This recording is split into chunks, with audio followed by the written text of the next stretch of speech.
Listo. Buenas tardes amigos. Gracias por acompañarnos el día de hoy, 5 de agosto. Hoy vamos a hablar de este tema que es muy interesante, pero antes de hablar de este tema quiero invitarlos para que nos sigan a través de las redes sociales que estamos ahorita en Facebook, a través de Facebook, de Instagram, también en la página web. Ahí nos pueden encontrar para que nos escriban todas las dudas que tengan, qué temas quieren saber, que estamos para servirles, para dar información actualizada con temas de tu interés, temas que realmente quieras consultar a tu médico o te han diagnosticado una enfermedad de las cuales poca información existe. Estamos nosotros para poder colaborar a través de información que sea de tu interés. Hace unos días quiero recordarles que hemos tenido a varios pacientes que me hacían personalmente aquí esta propuesta de hablar del tema de cirrosis, porque es una de las enfermedades que comúnmente se están presentando aquí en Baja California. Es una de las enfermedades que tiene diferentes causas, pero existe mucha desinformación. Recuerdo muy bien a mi amiga que traía un familiar acompañándola para poder abordar ese tema, tener otra opinión, porque pues al respecto de estas patologías en el estado y a nivel nacional, pues son enfermedades que tienen una evolución pues no muy favorable cuando se detectan tardíamente. Por eso es que nosotros queremos hacer énfasis en la detección oportuna, en hacer medicina de prevención, para que puedan evitar llegar a una fase muy avanzada en donde ya la última alternativa sea el trasplante, en este caso el trasplante de hígado. Por eso vamos a tocar estos temas que tú nos has solicitado.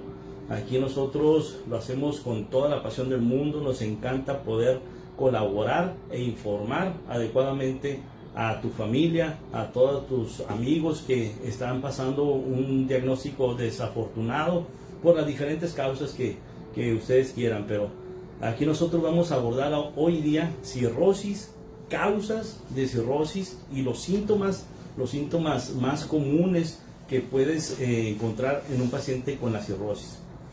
Mientras esperemos que se estén conectando más amigos. No sé, Stephanie, ¿cómo vamos ahí con nuestros amigos?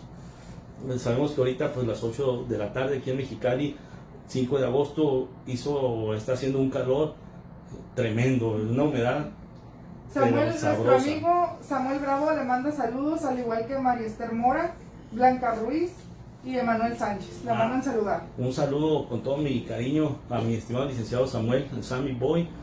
Saludos mi apreciado licenciado. María Esther, nuestra amiga apreciada y querida, trasplantada, que después de sus nefrectomías por esos riñones poliquísticos que fue necesario hacer previo a su trasplante, ahorita ya goza de salud, gracias a Todopoderoso. Entonces, a todos nuestros amigos que nos están viendo, gracias por acompañarnos. Aquí cada jueves a las 8 de la noche vamos a estar contigo, vamos a estar resolviendo todas las dudas, todas las incertidumbres que tengas. Una segunda opinión a través de este medio lo puedes tener.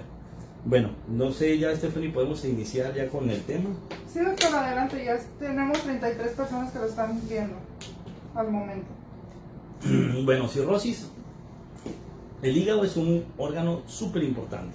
El hígado es súper importante porque se dice que es la fábrica del organismo. Ahí se pueden metabolizar medicamentos, ahí se pueden metabolizar todos los alimentos también, y forma un sinfín de sustancias que hacen que pueda vivir un ser humano. Así que cuando se daña el hígado es muy lamentable y es mandatorio detectarlos oportunamente. Las causas de cirrosis son varias, pero antes de hablar de las causas quiero hablar de qué es una cirrosis. La cirrosis prácticamente es la inflamación del hígado, la inflamación porque él se quiere regenerar. Recuerden que las células del hígado, los hepatocitos, tienen una función importante que es la regeneración de sus células. Y en ese contexto, el hígado quiere regenerarse porque ha sufrido una inflamación por las causas que ahorita vamos a mencionar. Esta inflamación se ve traducida a través de nódulos de regeneración se llama. Ahí de nódulos de micro regeneración y de macro regeneración. Y esto depende de la causa que haya originado la inflamación de ese hígado. Entonces, para ser prácticos, es la falta de elasticidad o inflamación del hígado por las diferentes causas que vamos a comentar. Eso es cirrosis. Y la cirrosis o la inflamación, una hepatitis que al inicio es una inflamación y después se va haciendo fibrótico, cicatrices que disminuyen la entrada de sangre a través de una vena muy importante que es la vena porta, que es la que más sustancia sanguínea pasa a través de ese hígado para llegar al hígado, que hagan su función los hepatocitos y después salir arriba del hígado por unas venas que se llaman las venas suprahepáticas y llegar hasta el corazón. Ese es el trayecto del flujo sanguíneo de todos los vasos del intestino, del mismo vaso que produce sangre, y van a través de la vena porta y una menor cantidad a través de la arteria hepática. Entonces el hígado como tal tiene diferentes funciones. A lo que me refiero de la vena porta, que es súper importante la vena porta, es porque por aquí pasa una sangre que es de gran cantidad. A través de ella pasa toda esta sangre que se produce también en el vaso por la vena esplénica. La vena esplénica, sangre, las mesentéricas también, que vienen del intestino. Toda esa sangre viene del intestino y viene hacia arriba a través de la vena porta y llega aquí a los hepatocitos para que las funciones de las células formen todo el metabolismo de los medicamentos, de las nutriciones y demás. Entonces llegan y van a pasar hacia arriba por las venas suprahepáticas y llegan finalmente al corazón. Ese es el trayecto fisiológico del flujo sanguíneo que tiene mayor capacidad a través de la vena porta. Bueno, ¿qué pasa cuando el hígado se inflama por las causas que voy a comentar ahorita? Las principales causas que van a dañar a su hígado son el virus de hepatitis C y el alcohol. Pero esto era hace unos años, las principales causas, estas dos, el alcoholismo y el virus de hepatitis C. Pero ¿qué ha pasado con el advenimiento de nuevos medicamentos que han detectado oportunamente en los laboratorios a pacientes con virus de hepatitis C? Hoy en día ya existen medicamentos que pueden contrarrestar o inhibir el crecimiento, la replicación de virus de hepatitis C, incluso negativizarlo o curarlo, el virus de hepatitis C, y por lo tanto evitar la inflamación del hígado cuando se detecta oportunamente la infección de virus de hepatitis C y la inflamación es incipiente, es inicial. Entonces se le da el tratamiento y la cirrosis se puede evitar, se puede contrarrestar. Entonces estas causas eran anteriormente las principales, pero hoy en día, del 2016 a la fecha, ha ido incrementándose. Una de las principales causas es el hígado graso. El hígado graso es una de las causas o cirrosis o fibrosis del hígado no alcohólica, que se le llama también NASH, bueno, en términos americanos, que prácticamente es lo mismo, una fibrosis o cirrosis por hígado graso. Y quiero hacer énfasis aquí porque aquí en Baja California existe mucho sobrepeso, mucha obesidad, y esta es la principal causa. Los pacientes se van a detectar clínicamente porque tienen esa peculiaridad de la obesidad, y en laboratorio lo vamos a ver con una resistencia a la insulina. Por lo regular tienen un síndrome que nosotros le llamamos síndrome metabólico. ¿Esto qué quiere decir?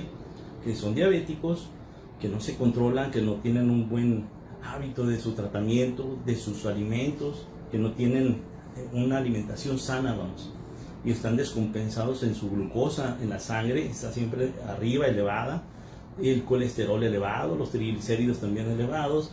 Por lo tanto, esos parámetros en los laboratorios es muy común y esto hace que haya un sobrepeso y obesidad. Así como se acumula la grasa en el perímetro abdominal, también se acumula la grasa en el hígado.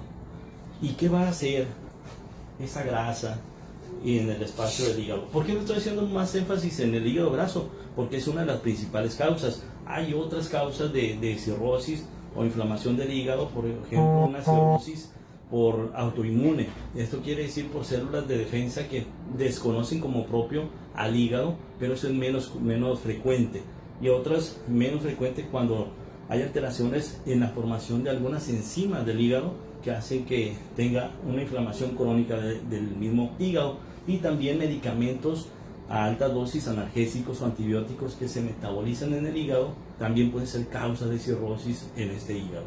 Pero la más común aquí en Baja California, aquí en México, y que ha ido incrementando a nivel mundial, es el cirrosis por hígado graso, esteatosis hepática, conocido como médicamente, pero como le estoy hablando a ti, a mis amigos, los pacientes, voy a hablar términos lo más entendible posible para que no quede ninguna duda.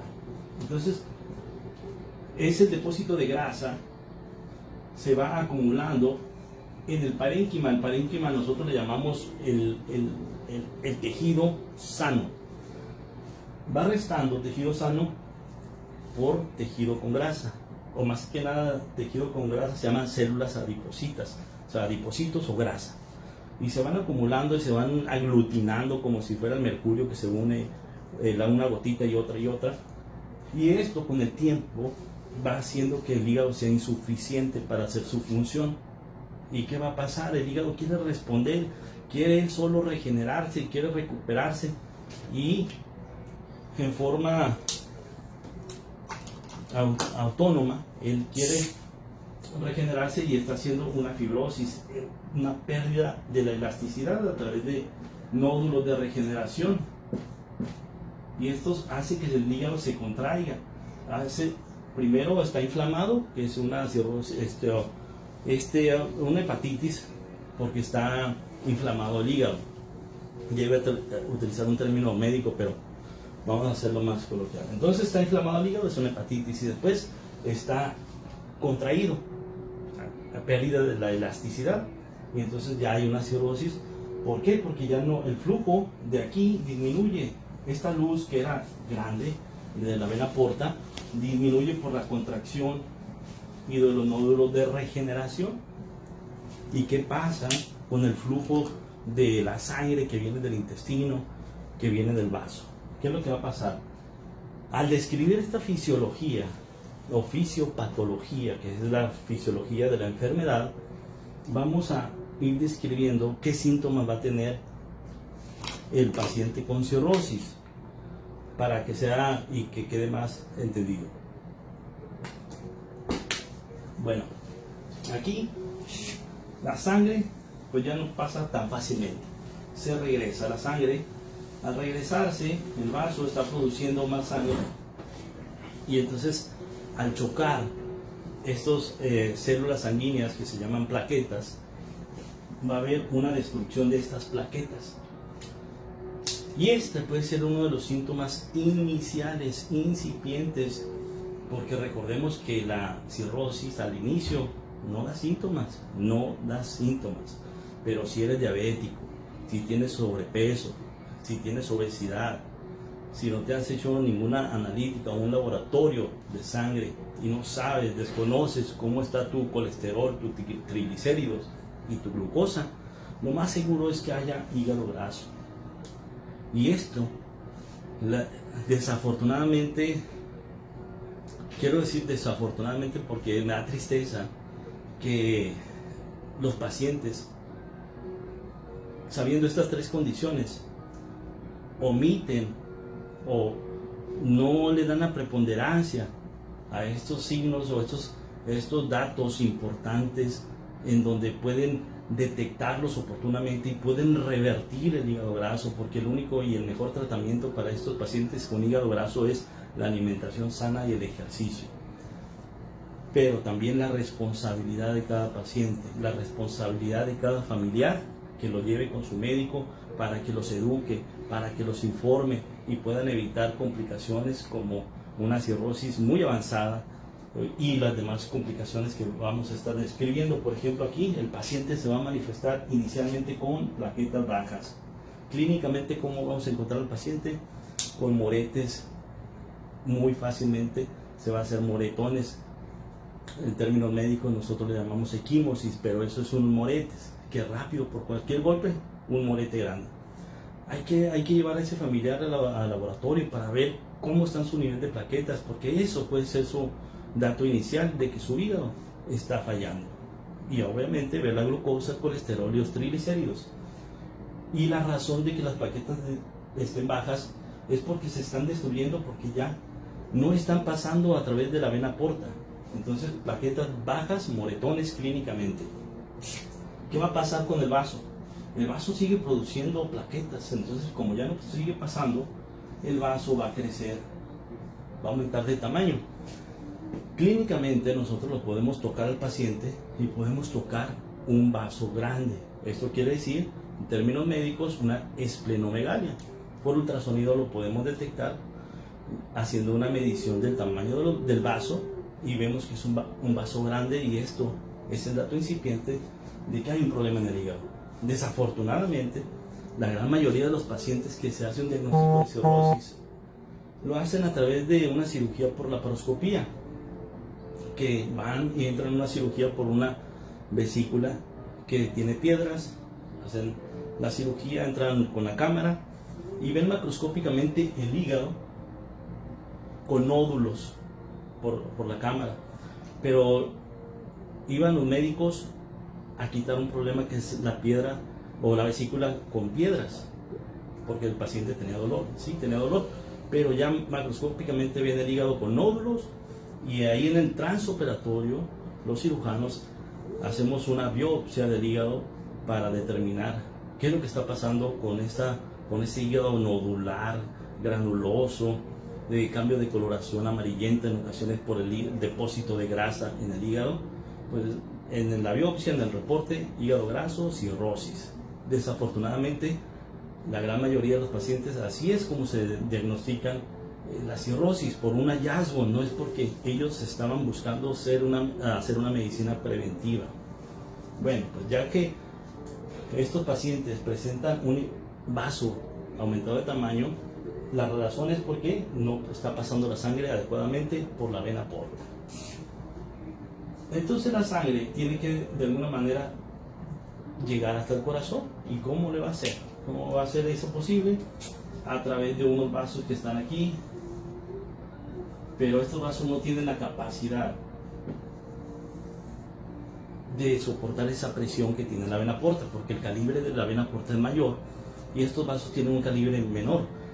Y entonces aumenta la presión en estos vasos de tal forma que se hacen como las varices en las piernas, y así se le llama varicosos, esos vasos que van por el cuerpo del estómago y el esófago.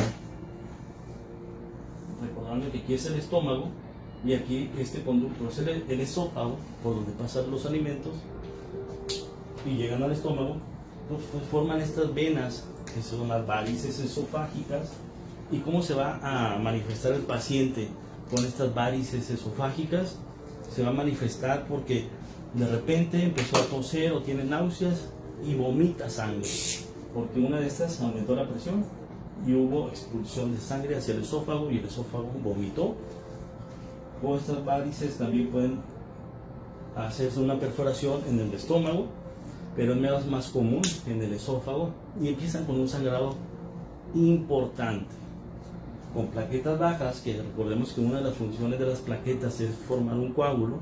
Como están bajas las plaquetas, menos de 150,000 plaquetas, por lo regular se detecta al paciente por un hallazgo también con plaquetas bajas de 50,000 plaquetas, 20,000 plaquetas, 30,000 plaquetas, pues hace que el sangrado sea más continuo, que sea más copioso y de difícil control. Y si no se tiene un control adecuado, incluso puede fallecer el paciente de una hemorragia. llamemos los síntomas: plaquetas bajas, moretones, un hígado o un vaso aumentado de tamaño que se puede tocar, varices esofágicas, vómito con sangre. También los conductos biliares, como se va haciendo más fibrótico, los conductos biliares que van y drenan al conducto colédoco y este llega al intestino, al duodeno, a través de este conducto, pero los conductos intrahepáticos van disminuyendo de calibre de tal manera que estos conductos ya no drenan adecuadamente la bilis. Y clínicamente, ¿cómo se va a traducir esto? Un paciente que con las escleras o los ojos o los ojos o los tegumentos, la piel, un color amarillo, un color más ictérico nosotros le llamamos. Entonces, cuando eso sucede es porque no drena adecuadamente la bilis. Y en los laboratorios, ¿cómo lo vamos a encontrar? Con las bilirrubinas elevadas. Y esto en la piel, estas bilirrubinas elevadas, trae como consecuencia un signo muy peculiar que es el prurito, la comezón o el picor. Esa comezón que le dan todo de forma generalizada es porque las bilirrubinas están elevadas en la piel. Este es otro síntoma, un signo clínico que nos debe de llamar la atención y que debemos actuar pronto. Vemos estos signos: sangrado. Entonces el paciente también va a sentir que no puede comer, o que come y se siente con una plenitud o lleno muy pronto. Entonces dejan de comer. ¿Por qué se sienten con esa plenitud rápida después de un bocado o un alimento muy pequeño? Porque las venas que vienen de aquí del intestino, que están drenando hacia la vena cava, pues disminuyen el flujo, y esto hace que el intestino empiece a ser más lento y más lleno de gas. Entonces el paciente se siente como, pues típicamente le dicen, no, pues tiene una colitis, porque se siente con el colon todo lleno de gas, pero es porque no drena adecuadamente ese sangre que está en los plexos ahí del intestino, y por lo tanto es otro signo clínico. Ahora, estas mismas varices que se ven en el esófago, clínicamente el médico lo podemos detectar cuando el paciente en su abdomen se ve una red de venas en el abdomen. Esa red de venas nosotros le llamamos red de venas de Medusa, clínico, o signos es venas evidentes a la misma inspección clínica. Eso quiere decir que el paciente ya tiene un daño avanzado de su hígado. Otro signo clínico que nosotros podemos detectar son pacientes cuando ya empiezan a acumular líquido en el abdomen. El líquido en el abdomen nosotros le llamamos ascitis. ¿Por qué pasa la ascitis? ¿Por qué el líquido se llena el abdomen? ¿Por qué se llena de líquido? En las piernas también. En un paciente que ya va evolucionando la enfermedad, en un paciente que ya es más avanzado este tema de la cirrosis. Porque aquí, al aumentar la presión en la vena porta, existe aquí en los riñones, una de sus funciones en los riñones es la absorción del sodio, y al aumentar esta presión hace que los riñones se absorbe sodio y lo vuelven a absorber, una reabsorción de sodio. Esto quiere decir que el nivel de sodio está muy elevado en los pacientes con una cirrosis muy avanzada, y por lo tanto, al tener mucho sodio, sale el líquido del organismo hacia un tercer espacio. Nosotros le llamamos a un espacio donde hay menos sodio, y es en el abdomen, es el peritoneo, y en las zonas más declives por gravedad, que son los miembros inferiores. Entonces el paciente tiene retención de líquidos. Entonces esta retención de líquidos es evidente, y cuando ya existe esta retención de líquido, el pronóstico disminuye. Es un pronóstico no muy bueno, porque de ahí vienen las complicaciones. Esto lo podemos tratar médicamente con diuréticos, con medicamentos que van a disminuir esa alteración en una de las hormonas que están produciendo todo este problema, ¿no? pero ahorita vamos a hablar del tratamiento, o en otra plática hablaremos del tratamiento, porque todo esto es muy extenso. Quería pues abordar las causas que ya nos hemos dicho, los síntomas principales, las causas de los síntomas, para que vean cómo todo es a través de esta inflamación que disminuye el flujo de la sangre de la vena porta. Entonces, alteración por los riñones, aumenta la retención de sodio y aumenta el líquido de ascitis, que esto se trata con drenajes cuando ya es una ascitis refractaria o recurrente, y esto no es muy bueno que se esté presentando. Bueno, cuando llegamos a esta fase, también hay que recordar que la hepatitis o la cirrosis se puede transformar las células a unas células no deseadas que nosotros le llamamos un hepatocarcinoma. Cuando hay cirrosis pueden haber células cancerígenas o hepatocarcinoma. Y esto, por eso el médico, cuando está tratando a un paciente con cirrosis, debe estar haciendo un control continuo de ultrasonidos, de tomografía, de resonancia magnética, para detectar oportunamente una de estas células tumorales, porque si las detecta en forma rápida, precoz, es un candidato a un trasplante de hígado en forma rápida. Nosotros los médicos hacemos una clasificación para ver la gravedad del cuadro clínico del paciente y determinar qué paciente es candidato a un trasplante de hígado y quién no. Y en estas clasificaciones puede estar en una fase muy inicial, pero si ya hay células cancerígenas o hepatocarcinoma en ese hígado que está cirrótico, puede ser que nada más por esas células avance en prioridad para un trasplante de hígado. Nosotros los médicos, en base a estas clasificaciones, tenemos a los pacientes en una base de datos para poder ser asignados los hígados que se estén donando, que sean compatibles para todos estos pacientes. Entonces un paciente puede entrar a una base de datos o una lista de espera, que antes se llamaba así, dependiendo de la clasificación del daño hepático.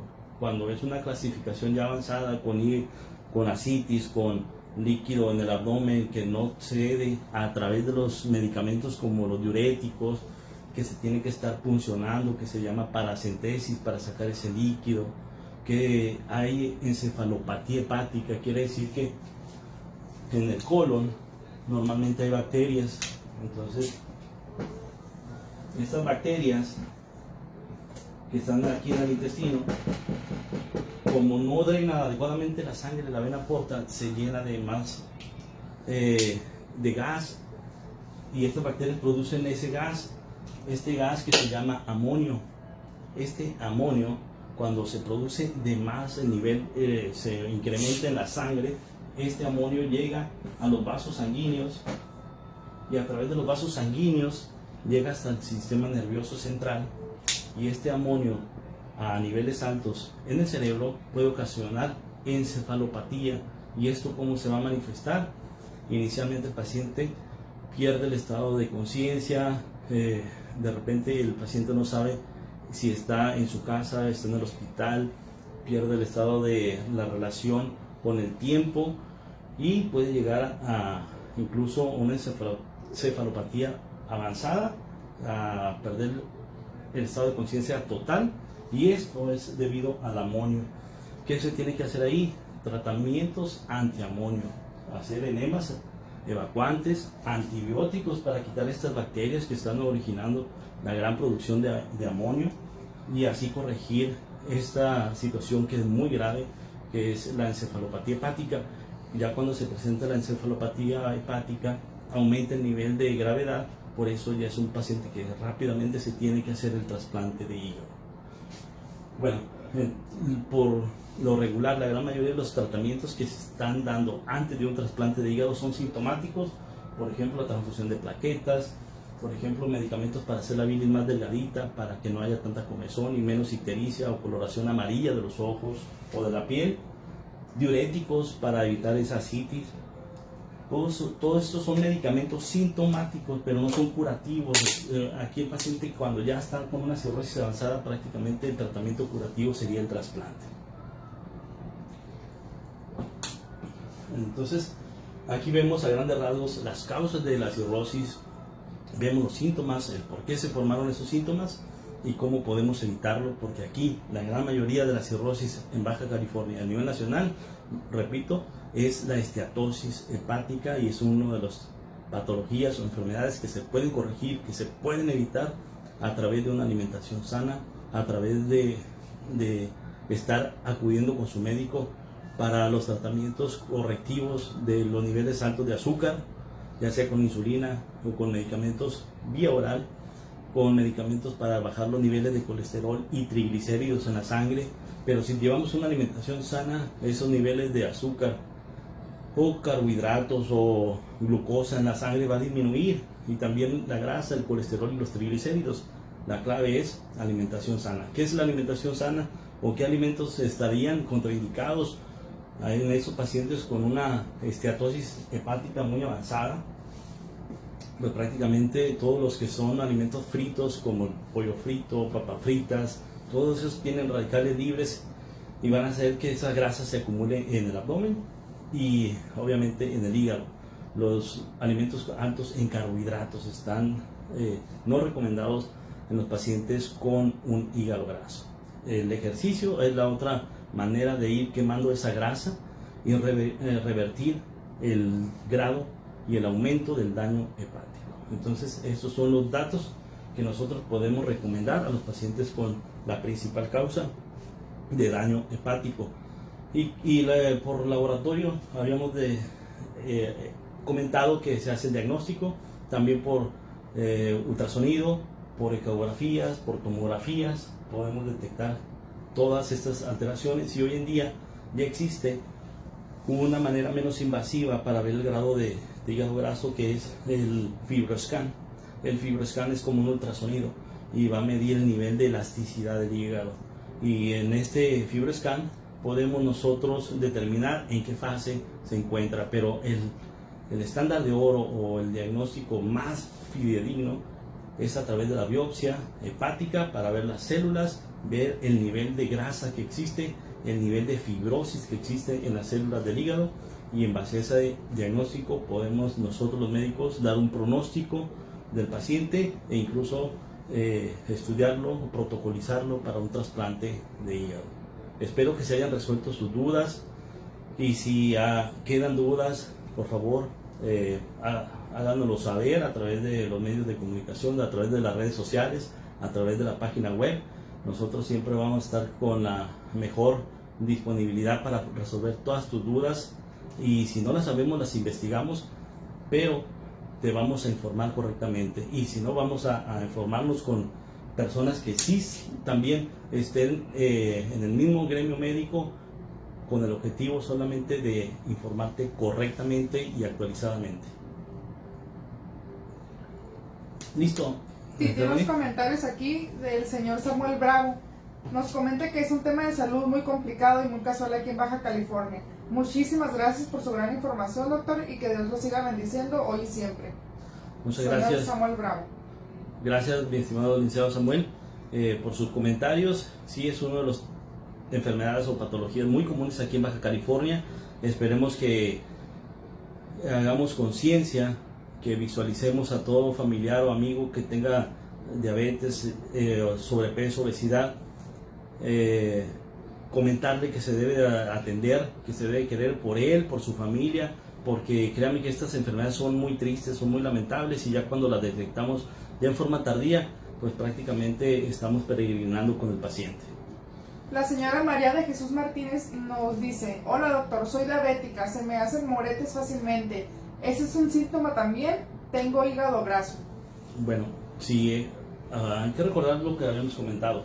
Si tenemos un descontrol de la diabetes, puede ser diabética, pero compensada con su insulina, con sus medicamentos, y si el colesterol y triglicéridos están en niveles normales, no hay tanto problema, pero ya comenta que tiene el diagnóstico de hígado graso.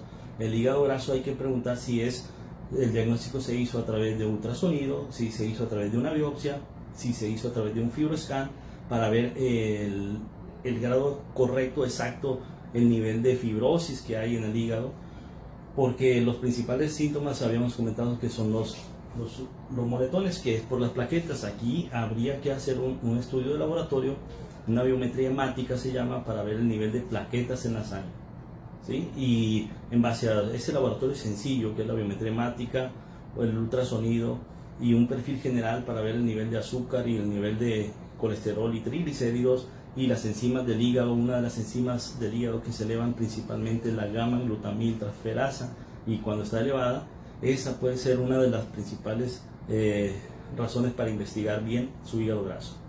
Y por último, nuestra amiga Lupita Hernández de Único BC nos pregunta que si la situación de hígado graso puede ser hereditaria o por cuestiones genéticas. Bueno, es multifactorial. Lupita, un abrazo con todo mi cariño y todo mi respeto. Una gran amiga, Lupita. Este hígado graso es multifactorial. Recordemos que la diabetes puede ser hereditaria, también es multifactorial la diabetes. El colesterol y los triglicéridos también puede ser genético. Y todos estos forman el hígado graso. Pero la principal causa de hígado graso es una alimentación desordenada, una mala alimentación. Una mala alimentación me refiero a tener alimentos ricos en grasa, en carbohidratos. El sedentarismo, el no hacer ejercicio, son los principales factores que van a llevar al hígado graso. Puede ser genético, hereditario, la diabetes, o los triglicéridos en la sangre elevados por cuestión genética. Pero si nosotros llevamos una alimentación sana, si nosotros hacemos ejercicio todos los días, mínimo 30 minutos diarios, caminamos, estas posibilidades disminuyen en forma impresionante. Así que la recomendación es alimentos sanos, verduras, frutas y lo que son el líquido, el agua natural es fundamental también para disminuir los niveles de colesterol. ¿Sí? Bueno, espero que les haya servido estas pláticas, estas charlas que vamos a estar teniendo. Estamos abordando temas muy comunes, temas que estamos viendo aquí en el consultorio día a día, que fue una petición de mi gran amiga que trajo a su familiar aquí a consulta. Entonces le prometí hablar del tema de cirrosis, las complicaciones, las causas y los primeros signos y síntomas que va uno a sospechar para llevar rápidamente con su médico y limitar el daño del hígado. Por eso siempre vamos a estar con ese compromiso y sería un placer siempre atenderte y cambiar la historia natural de la enfermedad, en este caso del hígado. Gracias, nos vemos pronto la próxima semana.